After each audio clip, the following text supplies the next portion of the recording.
네, 여러분 반갑습니다. 우리 정서영 멘토님이 너무 잘해주셔가지고 어찌나 이렇게 열심히 준비를 해오셨으면 다들 너무 좋았다는 반응이 쇄도하고 있습니다. 네, 저와 함께 공부할 부분은 한단국이 원전 부분인데요. 원문 부분, 단군세기 서문에서 우리가 역사의 중요성을 인식할 수 있는 부분을 함께 보고자 합니다. 보급판을 여러분도 준비하셨으니까 보급판 페이지로는 204페이지가 되겠고요. 네. 참고로 이렇게 저 책처럼 보이시는지 모르겠는데 이렇게 라벨지를 옆에 붙여 놓으시면 찾기가 쉬우세요. 그래서 해제 1, 2, 3, 4 저는 위에 이렇게 라벨지를 붙였고 아래에 삼성기, 상하, 단군세기, 북부여기, 태백일사 이렇게 구분을 하고요. 그다음에 태백일사 안에 8파트의 8파트가 있어요. 그래서 삼신오제봉기, 한국봉기, 신시봉기, 그다음에 사만간경봉기, 소도경전보는 고구려국봉기, 대진국봉기, 고려국봉기까지.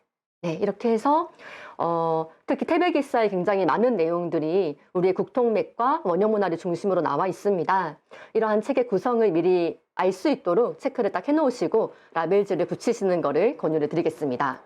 네, 그러면 단군세기 서문을 본격적으로 책 내용을 보기 전에 PT 화면을 함께 넘겨보겠습니다. 네, 단군세기를 네이버에 검색을 해봤는데요.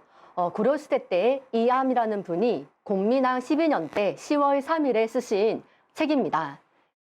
네, 호가 행촌이신데요. 행촌 이암 선생님이 쓰신 책입니다. 네, 역대 단군 조선의 연대기가 나와 있고요. 우리가 교과서에서 배우지 않았던 역대 단군 왕조 1대부터 47대까지의 단군 네, 치적과 제위 기간들이 다 나와 있습니다. 네, 그리고 개윤수 선생님이 이 한단국이라는 책으로 묶어서 삼성기, 태백일사, 북부여기와 함께 한 권으로 엮여져 있고요. 네, 그리고 이암 선생님께서 태백진운, 농상집요와 함께 이 세 권의 책이 행촌 3소로서 알려져 있습니다. 네, 이렇게 해서 이암 선생님 어떤 분인지를 한번 알아볼 텐데요. 고려 말에 1297년부터 1364년까지 계셨고요. 고려 말에 우리가 원나라의 침략을 받았을 때 여섯 임금을 섬기면서 수문화시 중 지금의 국무총리에 해당하는 가장 권위 있는 정치인이셨습니다. 대학자이자 정치인이셨는데요. 먼저 이분이 단군세기라는 이러한 저서를 쓰시기 그 배경에는 집안이 굉장히 또 대학자 집안이셨습니다. 그래서 조부님이 이존비라는 분이었는데요. 고려시대 때 대제학을 지내셨던 분이셨고요. 그다음에 아버지 역시도 그러한 높은 간직을 역임을 하셨고 이암 선생님이 그러한 가문에서 전해 내려왔던 우리의 국통맥과 원형문화 정신을 살려서 단군세기를 집필하게 되셨습니다. 그리고 고성이 씨이신데요. 고성이 씨가 역대에 내려오면서도 이맥 선생님께서는 한단국기의 또 한 파트인 태백일사를 지으셨고요. 그다음에 이후에 이계 선생님의 감수를 통해서 개연 선생님께서 한단국기를 묶어서 내게 되셨고 그다음에 이 한단국기가 30권이 출간이 되고서 후대에 전수가 되게 된 과정에서 이율 선생님께서 회상의 책을 전수해 주시게 되셨습니다. 이렇게 해서 고성희 씨 집안에 특히나 이러한 우리의 역사, 소중한 역사서를 정말로 소중하게 힘든 과정을 거쳐가지고 전수가 돼 주셨는데요. 이암 선생님에 대해서 설명을 잠깐 보면요. 고려시대 때 우리가 대표적으로 원나라의 침략과 함께 홍건적으로 인해서 당시에 임금을 저기 어디죠? 공민왕 때 안동까지 내려가게 되는데요. 그때 호위를 했던 1등 공신이었었고 그 다음에 서예를 굉장히 잘 썼다고 합니다. 우리나라에서 뭐 최고의 서예가셨고 글도 잘 쓰셨고요. 그 당시에 중국의 조자앙이라는 세계 최고의 서예가가 있었는데 그에 비할 정도로 유명한 분이셨다고 합니다. 네, 그리고 한국과 배달 역사의 근본을 통하고 한단 사상의 깊은 안목을 가진 대학자 조부님의 정신을 그대로 이어받았다.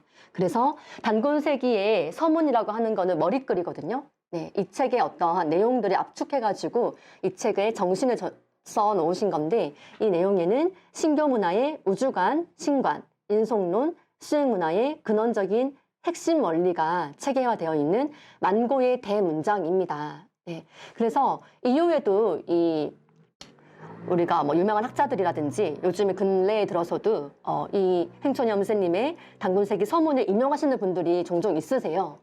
네, 그만큼 대문장, 명문장이기 때문이겠죠. 네, 그리고 공민왕의 어떤 총애를 받았었기 때문에 이함이 돌아가시고 나서 공민왕이 친히 초상을 그렸다고 합니다.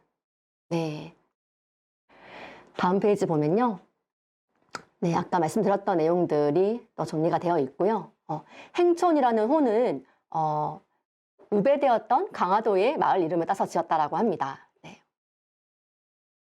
네, 그래서 이미 10세 때 강화도 마리산에 올라서 육아경전과 우리 고대사 기록을 탐독을 하면서 원효문화 정신과 국통맥을 그 정신을 이어가실 수가 있었고요.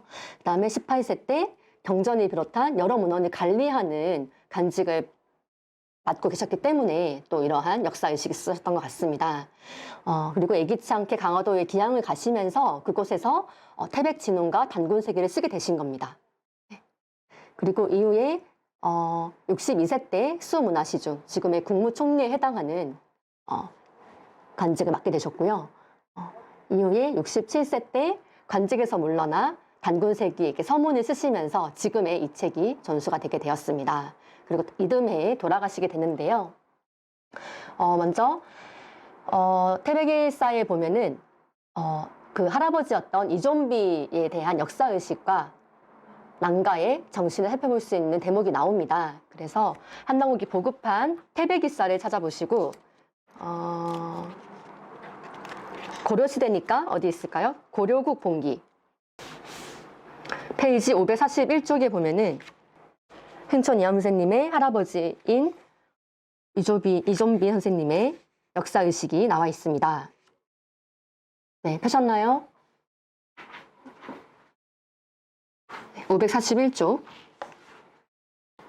원문에서 541쪽 첫 번째 줄 보시면은 자한단 조선 북부여 고구려 이래에 개 부강자주하고 차건원 칭제라는 표현이 나오죠. 그래서 해설 부분 보시면은 우리나라는 환단, 환국과 배달을 얘기를 하는 거고요. 조선, 북부여, 고구려 이래로 모두 부강하였고 자주를 유지하였다. 또한 연호를 정하고 황제라 칭한 일은 우리 태조 때부터 이르러서도 일찍이 실행되었으니 지금은 사대의 주장이 국시로 정해져 있어 군신 상하가 굴욕을 달갑게 받아들이고 스스로 새로워지는 방법을 도모하지 않으니 하늘의 뜻을 두려워하고 나라를 보존하는 것은 진실로 훌륭하다고 할지 모르겠으나 차나 후세에 비웃음은 어찌하겠사옵니까? 네, 이렇게 원나라에 대한 사대가 팽배해지면서 이에 대한 어떤 비판을 하고 계시는 부분입니다. 이러한 강직한 성품을 볼 수가 있고 우리의 국통맥과 원효문화 정신을 이어오셨음을 알 수가 있는데요. 다음을 보면은 544쪽을 보겠습니다. 같이 보시면은 해설 부분을 보겠습니다. 일찍이 시중, 문화시중, 행촌, 이함이 상수하여 건신, 권력 있는 신하들의 무리가 국호를 폐하고 행성을 세우자라는 의논을 저지하였다. 그러니까 우리나라 독자적인 국호를 폐하고 행성이라는 거는 이제 원나라에서 우리나라의 내정 간섭을 위해 세운 기관이거든요. 이러한 행성을 세우자고 하는 의논을 저지하였다. 그러한 내용들이 아래 나오는데요. 네, 읽어보겠습니다. 하늘 아래 사는 모든 사람은 각기 자신이 살고 있는 나라를 조국으로 삼고 제 풍속으로 민속을 삼으니 나라의 경계를 깨뜨릴 수 없으며 민속 또한 뒤섞이게 할 수 없는 일이옵니다. 하물며 우리나라는 환단 시대 이래로 모두 천상 상제님의 아들이라 칭하고 하늘에 제사를 지냈습니다. 그러니 자연히 분봉을 받은 제후와는 원래 근본이 같을 수 없습니다. 비록 지금은 일시적으로 남의 굴레 밑에 있으나 뿌리가 같은 조상에게 물려받은 정신과 육신을 소유하고 있습니다. 이것으로 신시개천과 사만관경이 천하만세의 대국으로 명성을 크게 떨치게 된 것입니다. 네, 그래서 할아버지에 이어서 이암세님의 역사의식을 엿볼 수 있는 구절이고요. 다음 단락의 해설 부분을 보시면요. 해설 부분 아래쪽에 어떤 부분이 나오냐면은 제가 박스 친 부분, 오잠과 유청신이라는 부분이 있습니다. 찾으셨나요? 545쪽에 해설 부분 5번째 줄. 네, 오잠과 류청신과 같은 간악한 무리가 감히 멋대로 음모를 꾸미고 있다. 그러니까 당시에 어떤 외세 침략이 있고 할 때 이러한 기회를 틈타서 또 사악한 무리들을 짓는 그런 간신배들에 대해서 얘기를 하고 있는 건데요. 이따가 단군세기 서문에 나오니까 참고하시기를 바라겠습니다. 네, 이렇게 해서 이러한 국통맥의 정신과 신교문화 정신을 이어올 수 있었는데 이번에 처음으로 참여하시는 분들이 계시기 때문에 우리의 신교문화에 대해서 간단히 설명을 드리고 넘어가고자 합니다. 네, 우리의 고유의 정신문화 철학이 신교문화인데요. 신의 가르침으로써 교화를 베푼다라는 뜻입니다. 그래서 인류의 3대 문화유산이 종교와 과학과 철학인데요. 우리 한민족의 원형문화 역시 종교의 바탕이 되었던 신관과 과학의 바탕이 된 우주관, 그리고 인간관으로 이렇게 볼 수가 있습니다. 이것을 통틀어서 신교라고 하는데요. 고은 채채원 선생님께서도 삼국사기에 보면은 구교 현묘 지도왈 풍류라고 하면서 신교를 다른 표현으로 풍류라고 하셨습니다. 그래서 우리나라에 오묘하고 신비한 도가 있으니 이름을 풍류라고 한다. 실로 유불선 3교를 이미 내포하고 모든 생명과 접해 교화시킨다라는 구절이 있습니다.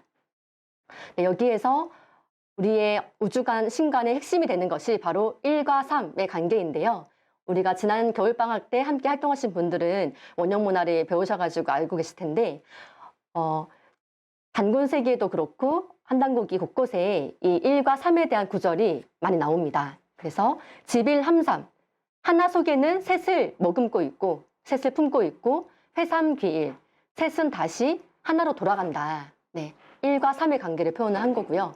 그리고 이것이 또 신관에 가서는 어떻게 적용이 되냐면 일신 즉 삼신, 이 조물주 우주를 다스리시는 하나의 어떤 신성인, 하나의 신이 계신데 그 작용이 조화, 교화, 치화의 3가지 작용으로 하기 때문에 삼신이라고도 표현했습니다. 그리고 이 삼신과 하나 되어서 이 우주를 통치하시는 인격신을 상제님이라 불러왔는데요. 그래서 삼신과 하나 된 삼신일체 상제님이라고도 표현을 해왔습니다. 조금 정리를 하자면은 1은 본체로 해당하고 3은 작용으로서 1과 3의 관계가 이렇게 펼쳐지는 것인데요. 네, 우리가 몸의 형성이 되는 데 있어서도 모든 팔도 그렇고 다리도 그렇고 이 관절이 3마디가 있잖아요. 몸은 하나이지만은 셋으로 구분이 되어서야만이 현실에서 작동할 수 있다는 것이죠. 그래서 이 모든 바탕이 되는 것이 1과 3의 이 원리인데요. 그래서 모든 조물주 근원이 되는 이 일신이 조화신과 교화신과 치화신으로서 이 세상의 만물을 낳고 그리고 가르치고 다스린다라는 뜻이 내포되어 있습니다. 그래서 이 조화, 교화, 치화신이 이 현상 세계에서는 하늘과 땅과 인간으로서 세상을 만들어내고, 그래서 우리가 천지인 사상이 예로부터 있어 왔던 거죠. 그리고 이것이 환, 단, 한으로서 하늘의 광명을 환이라고 하고 땅의 광명을 단이라고 하고 인간의 광명을 한이라고 합니다. 아까 정서연 멘토님께서도 대한의 뜻을 밝혀주셨는데요. 이렇게 우리의 본래의 철학과 문화를 알아야만이, 원형문화를 알아야만이 세상이 어떻게 펼쳐지고 적용되는지를 알 수 있다는 것입니다. 네, 그래서 이것이 나아가서는 국가경영제도인 단군조선의 삼한강경제로도 이어지는데요. 네, 이 내용은 또 앞으로 4차 배워가도록 하겠습니다. 그래서 이렇게 우리가 하늘의 이치를 밝히고 지상에 실현했었기 때문에 천서민족이라고도 불리는데요.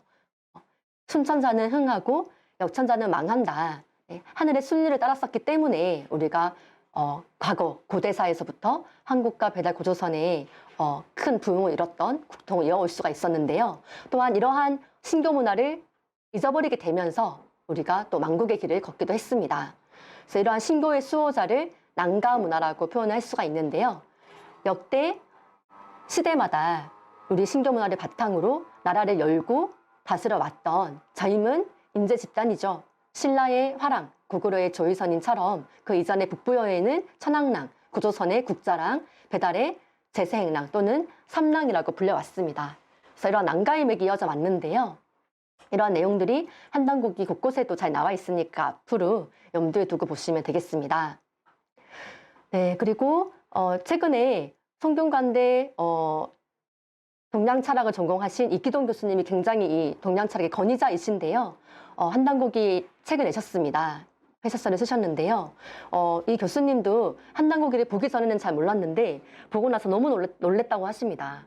네, 그래서 우리나라의 한국의 철학과 정신문화에 대해서 이러한 정수를 꿰뚫어서 나와 있는 책이 한단국이었다는 것이죠.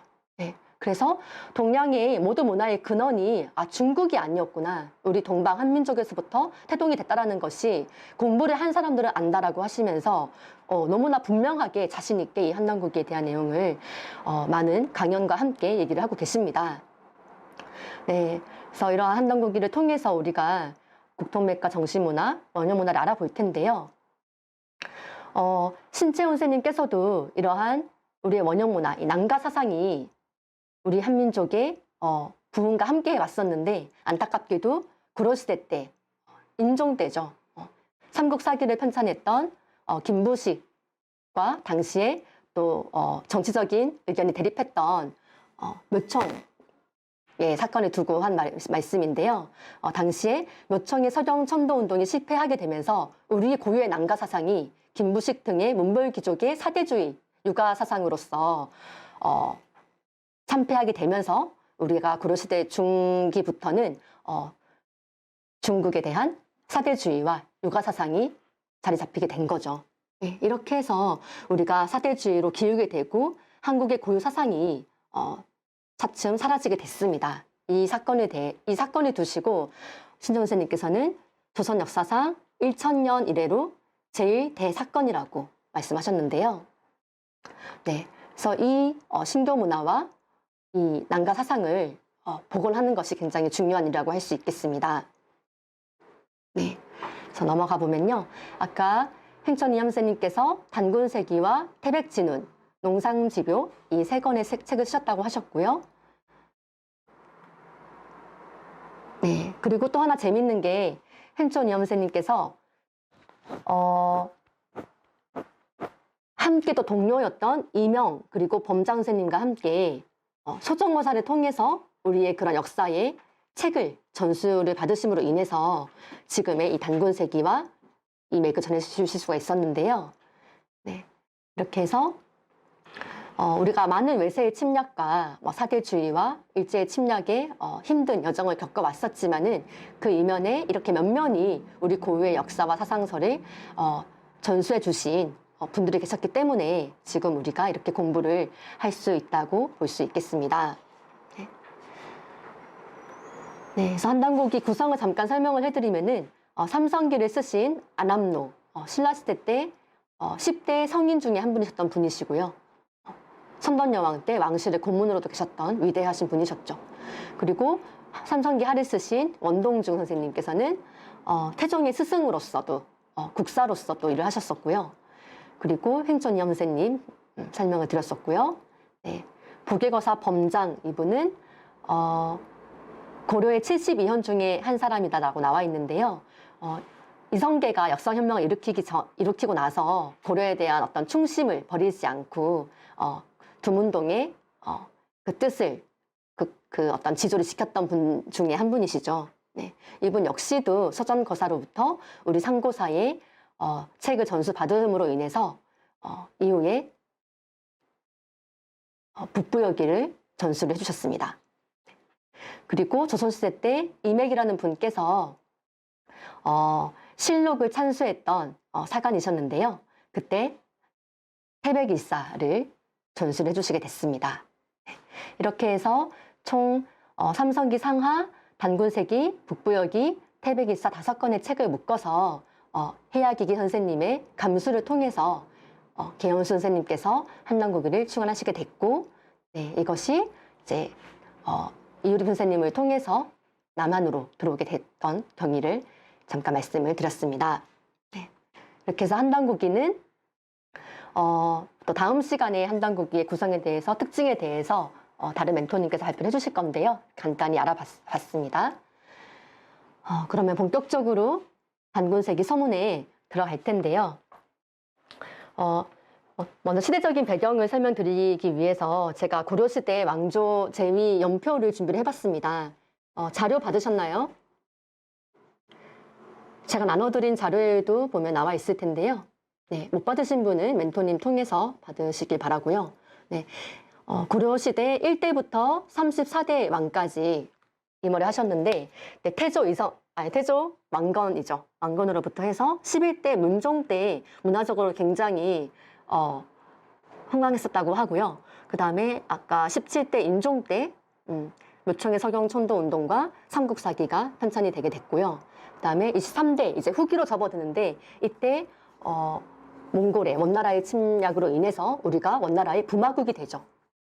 그래서 충렬왕, 충선왕, 충수광, 충혜왕, 충모광, 충정왕, 공민왕에 이르기까지 우리가 중국에 충성한다는 뜻으로, 원나라에 충성한다는 뜻으로 왕들의 시호 앞에 충자를 쓰게 됩니다. 그리고 왕위가 바뀌는 그런 과정에서도 많은 내정 간섭을 하게 되죠. 이렇게 해서 고려의 왕은 원나라의 공주와 결혼했어야 됐고, 예, 원나라의 풍습을 가지고서 정사를 돌보아야만 했습니다. 그래서 사진을 준비했는데요. 보시면 고려의 관리들도 이렇게 몽골풍으로 옷을 입은 사진들이 남아 있고요. 그다음에 공민왕인데요. 공민왕도 원나라의 노국공주와 결혼을 하게 됐습니다. 그래서 공민왕 때는 뭔가 개혁 정치를 하기 위해서 다시금 칭제 건언을 하고 독자적인 언어를 쓰고 우리의 문화를 되살리기 위해서 노력을 많이 했는데요. 이때 중국식의 변발을 다시금 머리를 기르라고 변발 금지령을 내렸고, 천령 이북의 땅을 회복하고자 많은 노력을 했고요. 그다음에 친원파, 원나라의 또 친한 그런 대신들을, 관리들을 제거하는 정치적인 일을 했습니다. 네. 그러한 시대 배경 속에서 이 단군세기 서문을 행촌 염세님이 쓰시게 됐는데요. 어느 부분을 보냐면 단군세기 서문 마지막 부분 페이지를 볼게요.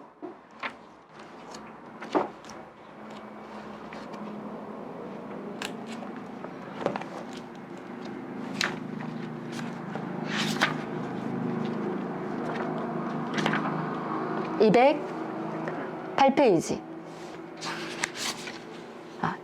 207페이지부터 보겠습니다. 마지막 부분에 그 시대 상황이 잘 나와 있어가지고 제가 끝부분을 잠깐 보고서 다시 앞부분으로 돌아가려고 하는데요.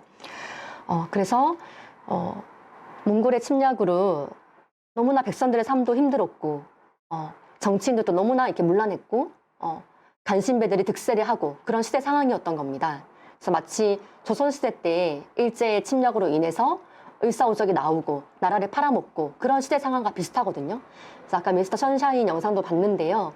시대 상황을 느껴보면서 한번 이 구절을 보도록 하겠습니다.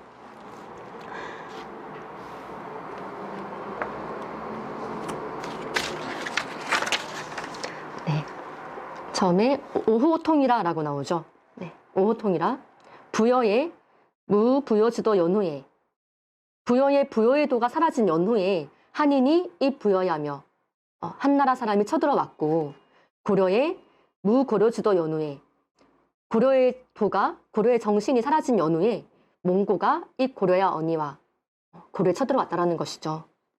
약 기시지 재선하야, 만약에 그 당시에 미리 이것이 제압되었다면은, 제정이 되었다면은 이 부여에 유부여 지도 즉 한인은 귀기하냐며, 부여에 한이 들어갔을지라도 다시 돌아갔을 것이고, 고려의 유고려 지도 즉 몽고는 귀기 몽고야니라. 네. 고려의 도가 있었다면은 몽골인은 몽골로 다시 돌아갔을 것이다, 쫓겨갔을 것이다. 이러한 표현을 하고 있거든요. 그래서 우리가 외세의 그런 침략을 받고 내정 간섭을 받게 된 그러한 배경에 대해서 쭉 나와 있는 건데요. 아래도 보겠습니다. 오호통이라, 아하 통탄스럽다. 향년에, 과거에 잠청배지 사론이, 아까 오잠과 류청신 제가 말씀드렸는데요. 이 잠이 오잠이고 청이 류청신이거든요. 오장과 류청신은 당시의 원나라의 친원으로서 굉장히 간신 열전에도 올라가 있는 인물입니다. 제가 나눠드린 자료를 보시면요. 네. 류청신은 몽골어를 굉장히 잘해서 또 그때 득세를 할 수 있었겠죠. 네. 출세를 크게 할 수 있었겠죠. 원나라의 사신으로 막내를 하면서 신임을 얻고, 그리고 그 자료의 아랫부분을 보시면은 원나라에 계속 머물면서 오잠과 함께 고려의 원나라에 설치된 행성을 부자는 이른바 입성 책동을 벌였으며 충수광이 정사를 제대로 돌보지 못한다는 무고를 하기도 했다. 네. 그러니까 이런 이간질을 시키기도 하고 나라를 팔아먹는 그런 수준이었던 거죠. 그리고 나중에 다 실패하자 처벌이 두려워 고려에 돌아오지 못했고 원나라에서 죽었다. 말년에 심왕 옴립운동과 입서책동 때문에 고려사의 간신전에 수록되었다라고 나와 있습니다. 그리고 오잠에 대해서도 한번 보겠습니다. 네. 오잠 역시 충렬왕, 충선왕 부자를 모함하여 이간질시키고 어진 신하들을 모함하고 살해하여 많은 원망을 샀다. 그러나 두려워 말하는 자가 없었다. 그럼 완전 이 원나라와 친하고 그런 간신배들이 나라를 이렇게 주름 잡고 있던 시대였던 것이죠.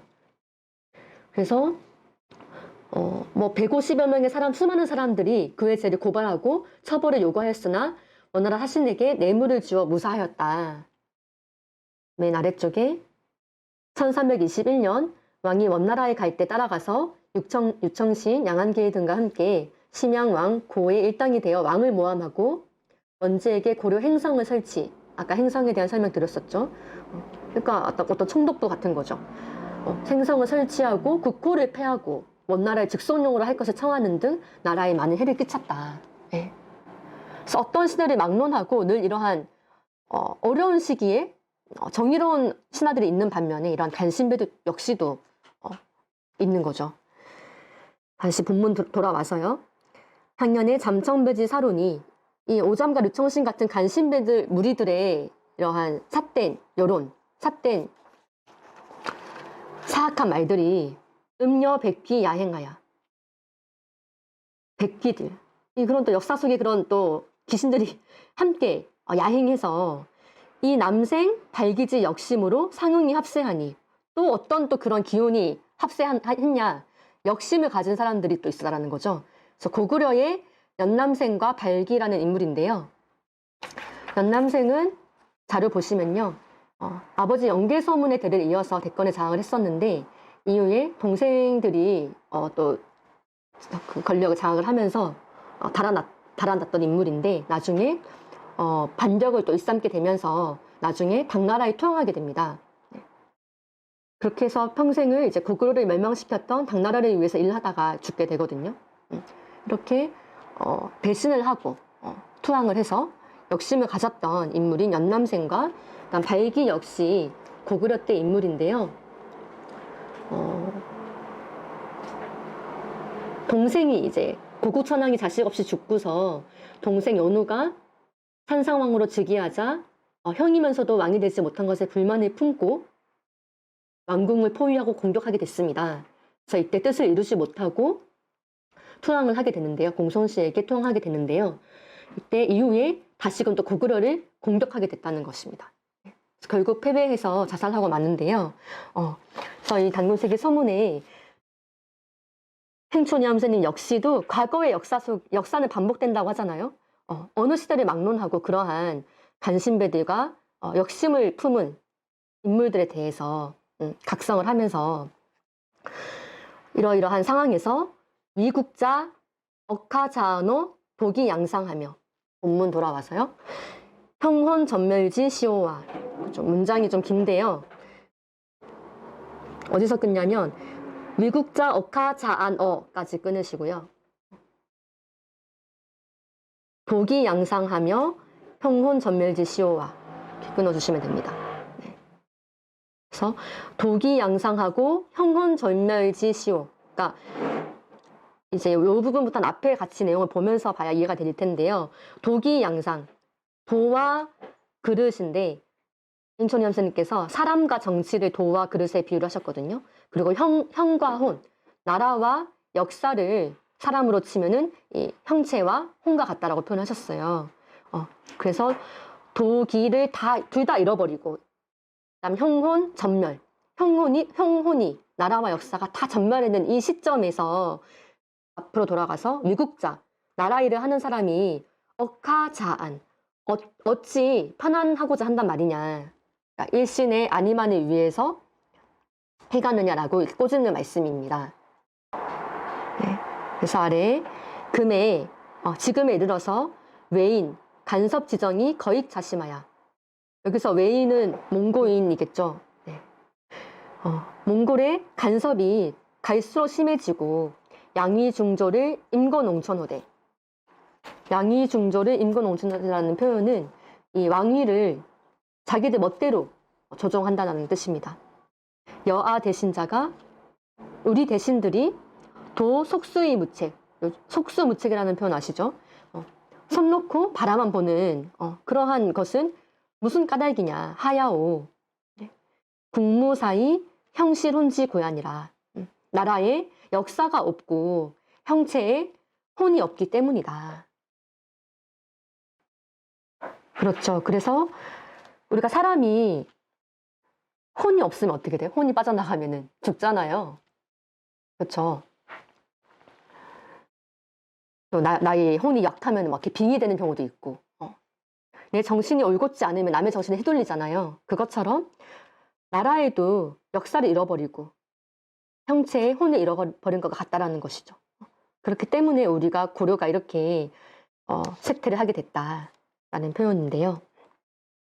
네, 이러한 나라의 실상을 바라보면서 안타까운 마음으로 이 단군세기를 쓰시고 말년에 강화도 마리산에 가서 이 단군세기 서문을 쓰시게 됐거든요. 그래서 단군세기 뒤의 내용들은 1대부터 47대까지의 시적이 다 나오는데요. 지금 우리 교과서에서 배우지 않는 내용들이죠. 그래서 이 단군세기를 쓰시면서 어떠한 말을 전해주고 싶으셨는가 그 부분을 단군세기 서문 앞부분을 통해서 같이 보도록 하겠습니다.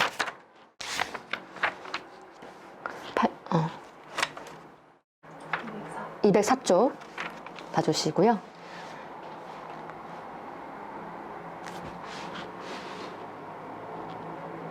네. 이걸 쓰신 거는 1363년 공민왕 12년 개묘 10월 3일입니다. 10월 3일이면 무슨 날이죠? 개천절이죠. 네. 그러한 의미를 가지시고 그 날에 이 서문을 쓰시게 되셨는데요. 그래서 나라가 망국의 길로 가는 안타까움을 지켜보면서 쓰신 그 심정을 헤아리면서 한번 보도록 하겠습니다. 보급판에는 단락별로 그 주제가 제목이 없는데요. 저는 완역본을 지금 같이 보고 있는데 제목이 있거든요. 그래서 같이 제가 불러드리면 적어보시면 좋을 것 같습니다. 첫 번째 단락에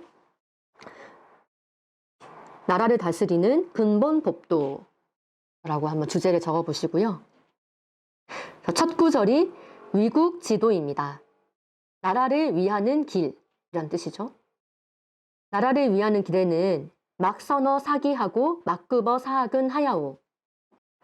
어라는 것은 어디에라는 어떤 어조사 표현이고요. 없을 막자. 앞서는 것이 없다. 무엇보다 앞서는 것이 없다. 사기보다 앞서는 것이 없다. 선비의 사기, 선비의 기계. 막급어 사학. 사학보다 더 급한 것이 없다. 없는 것은 하야오. 어찌 그런 것이냐? 무엇 때문이냐? 네. 사학이 불명즉, 사학이 분명하지 않으면 사기, 선비의 기계가 부진하다라는 표현을 쓰잖아요. 기계를 떨칠 수가 없고,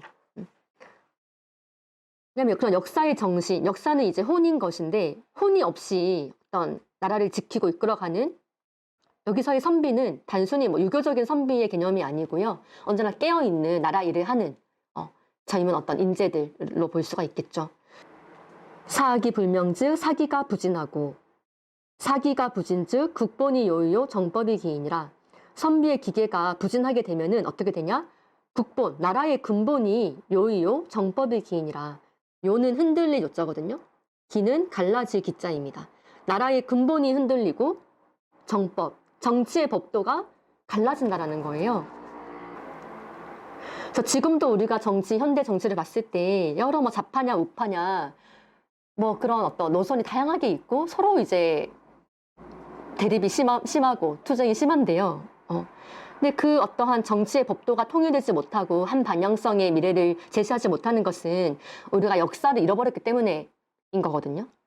그래서 이 당시에 행촌 이암세님께서도 이 위국 지도에 대해서 나라를 위하는 길이 뭐냐, 역사학이 가장 중요하다는 겁니다. 그리고 그 역사를 바탕으로 해서 그 공부하는 선비의 그런 기계와 그 정신이 가장 중요하다는 거거든요. 그렇지 않고서는 어떻게 된다? 나라의 근본이 흔들리고 정치의 법도가 갈라진다라는 거예요. 그러니까 분열될 수밖에 없다라는 거죠. 지금 현대 정치인들의 모습도 이러한 것 같은데요. 당시 고려시대 때도 마찬가지 상황이었다라는 거죠. 그래서 이때의 선비라는 것은 우리가 단순히 이 유교의 그런 선비가 아니고 나라 일을 하는, 나라를 위하는 그런 지극한 마음을 가진 정치인일 수도 있고 학자일 수도 있고 그리고 어떠한 아까 누구였죠? 유청신과 오잠처럼 뭐 자신의 어떤 이익을 앞세우고 이해 득실만 따지고 이런 사람이 아니고 정말 순수한 그런 정신을 가지고 일을 하는 그러려면 젊은 사람들일 수밖에 없는 거거든요. 네. 그래서 예로부터 화랑처럼 젊은 인재들을 나라에서부터 길러왔던 거죠. 지금 이 시대에서 저는 여기 계신 여러분들 대학생들이라고 생각을 합니다. 왜냐하면 본분이 공부를 하는 사람들이고 어떤 세간의 세속에 이런저런 어떤 세파에 휘둘려서 정치의 어떤 거에 휘둘려서 하는 것이 아니고 정말 아직 순수한 정신을 가지고 공부를 하는 사람들이잖아요. 그래서 지금 이 시대의 선비는 우리 대학생들이다 라고 말씀을 드리고 싶습니다. 다음 단락에 제목을 사학의 중요성이라고 써보시고요. 개사학 지법이 대개 사학을 하는 법도가 가평자평하고 가포자포하야 형량인물하고 논진시상하니 막비표준 만세자야라. 사학을 하는 방법이 어떤 것이냐. 가평자평, 낮출 편자거든요. 폄하할 것은 폄하하고 가포자포, 기릴 것은 기린다라는 거예요. 그래서 어떤 역사적인 사건이라든지 인물이라든지 있는 그대로의 어떤 실상을 그대로 봐서 폄하할 것은 폄하하고 기릴 것은 기린다라는 것이죠. 그 다음에 형량인물하고 논진시상하니 형량인물, 형자가 뭐죠? 저울질할 형자, 헤아릴 양자. 그런 인물의 역사 속에 수많은 인물이 등장하잖아요. 그래서 아까 말씀드린 오잠과 유청신처럼 그런 나라의 위기 상황에서 내가 어떤 길을 선택할 것이냐, 후대에 내가 간신열전의 이름을 올릴 것이냐, 네. 아니면 정말 정의로운 행촌 이염세님처럼 또 독립운동가들처럼 후대에 영원히 기억된 정의로운 인물이 될 것이냐. 그래서 형량인물 한다는 것은 그런 인물의 됨됨이를 저울질하고 평가를 한다는 거거든요. 그래서 역사가 무서운 게 언젠가는 평가를 하기 때문인 거잖아요. 네, 피해갈 수 없는 것이죠. 그리고 논진시상, 그 시대의 모습을 논하고 진단한다. 그 시대의 어떤 상황을 딱 보고서 예를 들면은 우리 요즘에도 시구선언을 선포하기도 하고 그런 경우가 있잖아요. 나라에 위태로운 일이 있을 때. 그래서 어떠한 사건과 시대의 상황을 보고서 내가 논할 수 있어야 된다는 거죠. 그래서 사학이란 어떤 것이냐, 가평자평하고 가포자포하고 형량인물하고 논진시상하는 것인데 막비표준 만세자야다. 이거 조금 표현이 어려울 수 있는데 없을 막자의 아닐 비자, 부정의 부정이거든요. 만세의 표준이 아닌 것이 없다.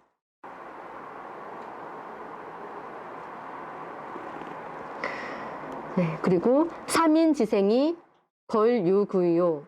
우리 백성의 삶이 참으로 유구하다. 우리들 구자.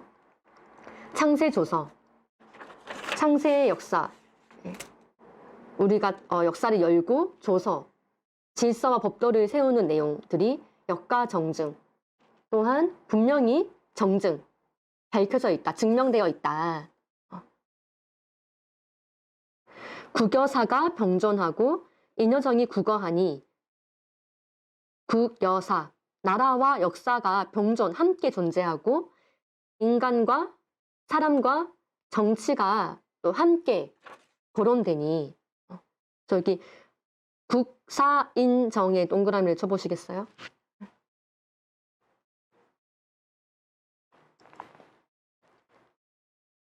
네. 나라에는 역사가 있고 사람이 모이면은 정치가 이루어지잖아요. 그래서 이 네 가지 키워드를 가지고 역사의 중요성을 풀어가시는데요. 계자아 소손 소중자야라. 그래서 이 모두 계자, 이 네 가지 국사, 인정, 나라와 역사, 사람과 정치, 이것은 자아, 내 스스로가 소선, 바소자잖아요. 우선시해야 될 바이고 소중, 소중히 여겨야 될 바이다. 네, 다음 단락 넘어가서요. 여기서는 자아인식의 중요성이라고 제목을 써보시고요.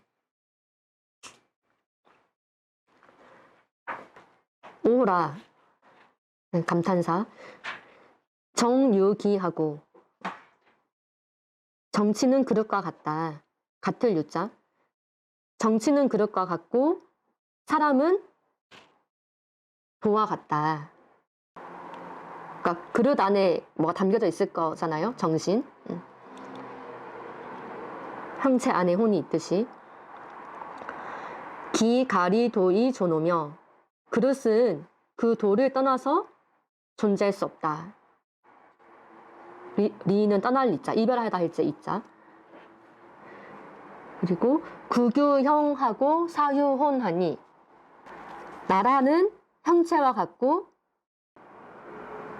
역사는 혼과 같다. 네. 요 구규형 사유혼은 굉장히 유명한 구절이니까요. 네모 박스를 한번 쳐두시고 외워두시면 좋겠습니다. 구규형 사유혼, 나라는 사람으로 치면 형체와 같고 역사는 사람의 혼과 같다라는 거죠. 사람이 혼이 없이 몸만 있으면은 어떻게 식물인간과 같은 거잖아요. 그래서 역사를 잃어버리면은 나라 또한 그렇게 되는 거죠. 이렇게 좌지우지 되고 침략을 받고.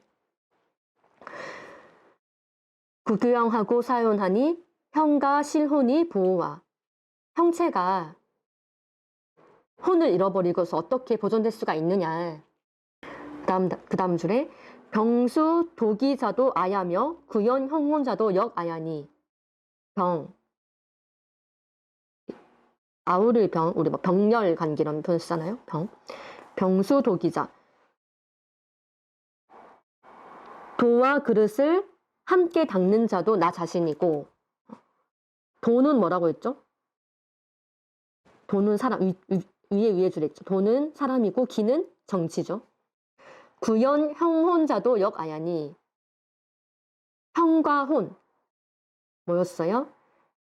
나라와 역사를 함께 구연, 펼칠 연자, 구비할 구자, 함께 펼쳐나가는 것도 또한 나이다라는 거죠. 그러니까 우리가 살아가면서 사람이 모이면 정치를 하게 되고 또 역사가 모여서 나라가 형성이 되게 되는데, 이 네 가지를 함께 인식하고 닦아나가고 펼쳐나가는 것이 나 자신이라는 거예요. 그래서 그 아랫줄에 구로 천하만사가 선제지하야니라, 천하의 모든 일들이 선제지하야, 무엇보다도 나를 먼저 아는 데 있다라고 얘기를 하고 계세요. 이거는 굉장히 어떠한 깨달음의 명구라고 생각을 하거든요. 천하만사, 우리가 살아가면서 여러 많은 일들이 있는데 그 중에서 가장 중요한 것이 뭐냐, 지아, 나를 아는 것이다라는 거예요. 그래서 연즉 기욕 지아인데, 나를 알고자 하는데 자하이 시오와 무엇으로부터 시작해야 되겠느냐 하고 딱 질문을 던지시면서 다음 주제로 넘어갑니다. 네, 그렇잖아요. 그래서 지금까지 역사가 중요하다라는 것을 비유를 들어가시면서 구교형 사이혼으로서 표현을 해주셨고, 근데 그 역사를 공부하고 정치를 해나가는 것도 내 자신이기 때문에 내가 누구인지를 알아야만 된다라는 거죠. 그러면 내가 누구인지를 알려면은 무엇을 먼저 알아야 되냐? 질문을 하시고 아래에 나옵니다. 부삼신일체 지도는 제대원일 지하니. 네, 여기서부터 좀 빠르게 진행을 하겠습니다. 네, 아까 그 신교 부분을 설명해 드렸었는데요. 우리 선조들이 인식했던 이 우주관, 세계관, 인간론 이런 것들을 뭐로 표현했냐면은 아까 나왔던 것처럼 일신 또는 삼신으로 표현했다라는 거죠. 삼신일체지도, 삼신이 별개의 세 명의 신이 아니라 하나인데 세 가지의 작용을 하기 때문에 삼신일체지도다. 이것이 제대원일지하니, 대원일이라고 하는 그 뜻에 있다라는 거예요. 이 대원일, 크고 원만하고 하나 되는 것. 이게 이제 어디에 나오는 거냐면 연표문에 나와요. 지난 시간에 원효문화 들으신 분들은 기억하실지 모르겠는데, 연표문이 단군세기 11세 도회 단군에 가면은 그때 그 당시에 국민교육 헌장으로 내려주신 가르침이거든요. 페이지 한번 233쪽. 연표문 찾으셨나요? 233조. 네, 여기 보면 그 아까 삼신이 현상이 드러났을 때 하늘과 땅, 인간으로 펼쳐진다고 했잖아요. 천지인의 이 덕성을 이 연표문에서 말을 하는데, 잠깐 볼게요. 천은 이 현무 위대하니 기도야 보원이요 기사야 진일이니라. 여기서 끝에 대원일이 있죠. 찾으셨어요?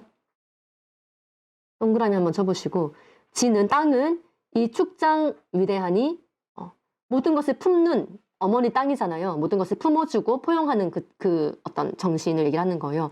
그것으로서 위대하다. 대 동그라미 치시고, 기도야 그 정신은 효원, 하늘의 그 뜻을 본받는 데 있다. 원 동그라미 치시고, 기사야 그 하고자 하는 일은 근일, 끊임없이 부지런 근면함으로써 하나가 되는 것이다. 일에 동그라미 치시고. 그러니까 어머니의 덕성은 늘 이렇게 쉼 없이 살림을 하시고 끊임없이 또 이 대지도 만물을 길러내는 거잖아요. 그걸 얘기를 하는 거고요. 인, 사람은 이 지능 위대, 지능이 있어서 위대하니 대 동그라미 치시고, 기도야 택원, 그 정신은 택, 선택한다라는 거예요. 인간은 자유의지가 있기 때문에 내가 어떠한 길을 갈 것이냐, 하늘의 그 아까 얘기했던 순천자가 될 것이냐, 말 것이냐, 택원, 원 동그라미 치시고, 기사야 그 하고자 하는 일은 협일하는 것이다. 협일, 협동해서 하나가 되는 것이다. 인간 사회는 협동하지 않고 이룰 수 있는 게 없잖아요. 예로부터 우리가 이 하늘, 땅, 인간의 덕성을 대원일로 이렇게 표현해 놓은 거예요. 다시 돌아올게요. 단군세기 서문. 네, 거기 연표문이라고 페이지랑 적어 놓으시고 나중에 자세히 한번 보시고요. 그래서 갑자기 나를 알아야 되는 것을 무엇부터 시작하느냐고 했는데, 갑자기 삼신일체 지도가 나오니까 당황스럽잖아요. 이 갑자기 삼신이 튀어나오냐, 대원일이 튀어나오냐. 자, 그 이유가 그 다음에 나옵니다. 이 삼신의 조화신, 교화신, 치화신이 인간이 태어날 때는 어떻게 작용을 하냐? 강이 아성, 나에게 본성이 주어지고 내재되어 있고, 교화신은 나에게 명, 생명, 목숨, 어떤 사명으로 주어지게 되고, 치화신은 강이 아정, 내 몸의 정기를 형성한다는 거예요. 그 성명정. 지난번에 신민식 원장님 수업 들으신 분은 아마 기억나실 겁니다. 그래서 이 우주의 삼신의 신성이 인간과 별개의 문제가 아니고, 인간 역시 그대로 삼신의 그런 신성을 받은 존재이기 때문에 성명정을 간직하고 있다는 거죠. 도대체 인간이 어떤 존재냐, 어디서부터 왔냐, 이것을 풀어주고 있는 겁니다. 삼신의 원리로서. 그래서 고로 유인이 오직 사람만이 위, 최귀, 가장 존귀하고 최존, 가장 존중받는 존재라는 거죠. 만물 중에서. 왜냐, 다른 어떤 만물보다도 가장 온전하게 이 삼신의 신성을 부여받았기 때문이거든요. 그래서 이 세상에서 모든 만물의 영장을 인간이라고 하잖아요. 만물의 영장. 영장이 무슨 뜻이냐면은 영적인 존재라는 거예요. 영적인 존재 중에서 짱이라는 거거든요. 만물의 영장이다. 그래서 인간 존재의 그런 가치를 여기서 정명을 하고 있으신 거예요. 그래서 밑에 쭉 내려가시면은 어떤 성명정에 대한 설명을 풀이를 하고 계시는 건데 이거 좀 어려우셨을 겁니다. 보신 분들. 시간 관계상 다 자세히는 못 보고요. PPT로 쭉쭉 보고 넘어갈게요. 네. 네. 나의 본성에 대해서 표현한 부분이 있는데요. 나의 본성이 기지, 형령, 불매자가 내 진성. 내 진짜 본성은 뭐냐? 그 기운이 형령, 밝고 밝아서 불매, 어둡지 않은 것이다. 원래 우리가 이런 삼신의 신성을 가지고 태어났기 때문에 마음이 밝은 것인데 우리가 살아가면서 어떻게 돼요? 경쟁에 시달리고 치이고 싸우고 슬퍼하고 노여워하면서 마음의 그런 감정들 때문에 내가 이것을 다스리지 못하면은 마음이 어두워지고 상처받고 슬프기도 하고 하잖아요. 그래서 원래의 내 본성은 그것이 아니고 하늘의 그런 신성을 받은 형형불매, 밝고 밝아서 어둡지 않은 것이 나의 본래의 어떤 성품이다라는 거거든요. 그 다음에 쭉 넘어갈게요. 이 부분 찾으시고요. 아까 본 건데 내 지비리 함삼하고 회삼이 귀일자가 시하니라. 지빌 함삼, 회삼 기일. 하나 속에는 셋이 들어가 있고 셋은 다시 하나로 돌아간다. 표현 체크해 놓으시고 그 다음에 또 하나 중요한 게 정심불변을 위지진하다. 정심, 마음을 딱 이렇게 굳게 먹는 거죠. 마음을 딱 정해서 변치 않는 것을 위지진아, 참된 나라고 한다. 하루에도 뭐 수십 번씩 마음이 왔다 갔다 하잖아요. 지금 이제 새벽 기상 오픈 채팅방 개설을 했는데 초대를 해드릴 거거든요. 이제 내가 작심삼일을 하지 않고 내가 뭔가 작은 거라도 마음 먹은 대로 얼마나 실천력을 발휘할 수 있을 것이냐. 예. 그러니까 내가 이 마음이 한 번 먹은 마음이 변치 않고 그걸 이뤄낼 수 있는 것이 나의 어떤 진짜 참된 나라는 거죠. 그리고 신통만변. 아주 신통해서 만 가지 온갖 변화를 지어낼 수 있는 것이 일신이다. 진화는 일신 유거지 궁녀라. 진화는 일신이 거하는 곳이다라는 거죠. 내가 정말 변치 않고 뭔가 한 마음으로 뭔가를 이뤄냈을 때 정말 어떠한 창조를 해낼 수 있는 변화를 지을 수 있는 신이 가능한다는 거야. 우리 그런 얘기 많이 하잖아요. 쟤 진짜 신들렸다. 정말 노력을 많이 해서 어떤 경지에 이르렀을 때 옛날에 이제 저는 올림픽 때 김연아 선수 보면서 저건 인간의 노력으로 저렇게 될 수 있는 경지가 아닌 것 같다. 왜냐면은 은메달, 동메달 딴 선수들과는 너무 차원이 다른 거야. 그러니까 그 뭔가 99%의 노력과 1%의 영감이라고 표현해야 될까요? 그 뭔가 정말 범접할 수 없는 완벽의 경지가 있단 말이에요. 그러한 경계. 여러분들 한 번씩 경험해 보실지도 모르겠는데 그럼 뭔가 내가 하고자 하는 뜻을 자유자재로 해낼 수 있다라는 거죠. 그거는 정말 오묘한 그런 경지를 얘기를 하는 거거든요. 그래서 지차진언, 이러한 근원을 알고서 의법 수행을 하면 기상자진, 상서로운 기운이 절로 이렇게 비치고 광명항족, 광명이 늘 비추게 된다. 밝은 마음이 이렇게 된다는 거죠. 우리가 맨날 뜻을 세웠다가 무너지고 그거를 반복하기 수십 번 하다 보면 어떻게 돼요? 자존감도 떨어지고 마음이 어두워지고 우울해지고 그런 경험 누구나 했잖아요. 근데 정말 딱 뜻을 내가 굳게 가져가지고 이뤄냈을 때 그게 본래 나의 참 마음이고 그것을 가졌을 때 정말 어떠한 경계, 남과 비교할 수 없는 그런 완전한 경계에 들어간다는 거죠. 네, 저 요렇게 보고요. 뒤에 예전에 그 신미신 원장님 K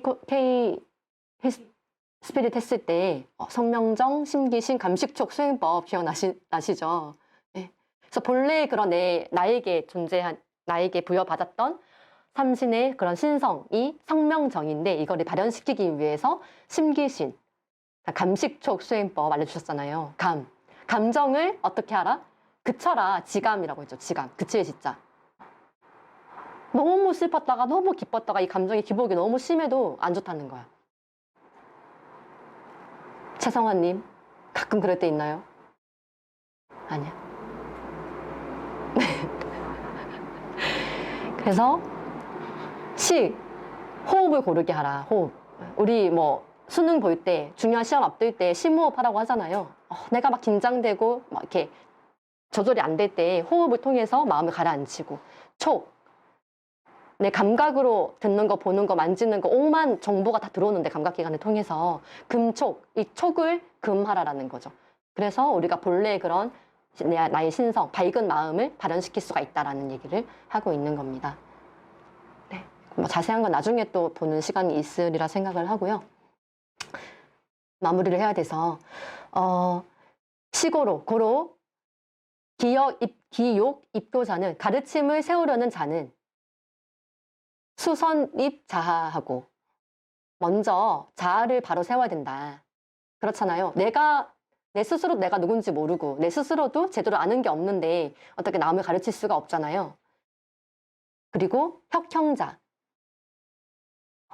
내 형체를 어떻게 바꾸려는 자. 수선혁 무형. 무형을 먼저 바꿔라, 고쳐라. 마음을 얘기를 하는 거겠죠. 그래서 그런 게 있는 것 같아요. 아무리 막 미모가 출중하고 예쁜 사람이라도 뭔가 마음이 어둡고 뭐라고 해야 될까? 부정적이고 이러한 사람들은 표정이 이렇게 밝지 않잖아요. 그러니까 정말 예쁜 얼굴인데 예뻐 보이지 않는 사람들이 있어. 그렇게 비유를 들면 이제 적절할지 모르겠지만 말씀드려봤고요. 찬의 지하 구독지 1도야 아니라. 그래서 지하 구독, 이것이 바로 나를 알고 독립을 구하는 길이다. 지하 구독도 한번 체크해 보시고 나를 알고 독립을 이루는 것. 무엇으로부터 독립일까요? 그러니까 인간으로서 온전한 어떤 독립된 존재, 누구에게 의존하지 않고 내가 뜻하는 바를 완전히 성취할 수 있는 그런 존재. 아까 정사연 멘토님이 얘기해 주신 대한도 말씀해 주셨는데 그러한 어떤 얘기인 것 같습니다. 그 다음에 뒤로 넘어가면 아까 부여와 고려의 그 도를 얘기를 한 부분이고요. 그래서 마지막 페이지에 연죽 구국이 하제제야. 나라를 구하는 방법이 어디에 있는가? 향소위 구교사이 형유혼연이라. 나라에 역사가 있고 형체의 혼이 있습니다. 라고 마무리를 하시면서 신시개천이 자유기통하야. 신시 배달이잖아요. 배달국. 우리가 개천절이 단군 조선의 그 개국 건국일로 알고 있는데 그게 아니라 신시 배달의 개천일이다. 그래서 신시개천이 자유기통하야. 그 국통이 있음으로 인해서 국인통일입. 나라가 그 국통으로 인해서 세워지고 백성들은 인통이흥. 그 국통으로 인해서 흥해왔다라는 거죠. 사학이 기부중요하. 사학이 어찌 중요하지 않으리요. 다시금 돌아와서 이 사학의 중요성. 그래서 서차 이것을 씀으로써 낙이 단군세기 서하노라. 기쁜 마음으로 단군세기의 서문으로 하노라라고 하셨습니다. 상지 12년 계묘 10월 3일에 홍행촌수. 홍행촌, 강화도에 있는 홍행마을의 수는 늙은이 숫자거든요. 홍행촌수는 서울 강도지 해운당 하노라. 네, 강화도의 해운당이라는 집에서 쓰셨거든요. 말년을 여기에서 보내시면서 우리의 그런 역사 정신을 지켜주시기 위해 단군세기를 전수를 해주셨습니다. 그래서 마무리를 하면서 시간이 많이 지났는데요. 영상을 하나 준비했는데 이거 좀 옛날 영상이어가지고 저는 마지막에 그 부여의 도가 있었다면은 그 한나라 사람들이 쳐들어오지 못했을 텐데, 그리고 고려의 도가 있었다면은 원나라에 쳐들어오지 못했을 텐데라는 구절을 보면서 그 부여의 도가 무엇인가, 고려의 도가 무엇인가라는 생각을 해보게 됐는데요. 과거에 제가 봤던 그 드라마 가끔 이 장면을 가끔 보는데 공유하고 싶어서 한번 같이 보도록 하겠습니다. 네, 잘 보셨나요? 저는 다시 봐도 이게 뭔가 뭉클한 게 있는데, 정말 우리의 정신이 그들을 이길 것이다 라고 했잖아요. 네, 당시에 정말 수적으로는 비교도 안 될 만큼 적은 어떤 군사들의 숫자였지만 우리가 수나라 당나라에 맞서가지고 그렇게 이길 수 있었고 했던 거는 분명히 우리에게 그러한 신도 문화 정신이 있었기 때문이라고 생각을 하고요. 그것을 또 아까 나왔던 조위선인의 모습인데 그런 것들을 지켜왔던 인재 집단이 있었기 때문이라고 생각을 합니다. 네. 그래서 단전신청 선생님께서 후대에 와서 그런 신도의 맥이 단절되고 하면서 조선의 역사는 무정신의 역사다라고 안타까운 말씀 하셨는데요. 네. 구규형하고 사유혼하라라는 말씀 오늘 가장 중요한 키워드였던 것 같아서 넣어봤습니다. 그래서 그런 신도의 맥을, 역사의 맥을 저희 원형문화사절단에서 함께 이어갈 수 있기를 바라면서 오늘 긴 시간을 마치도록 하겠습니다. 네, 수고 많으셨습니다.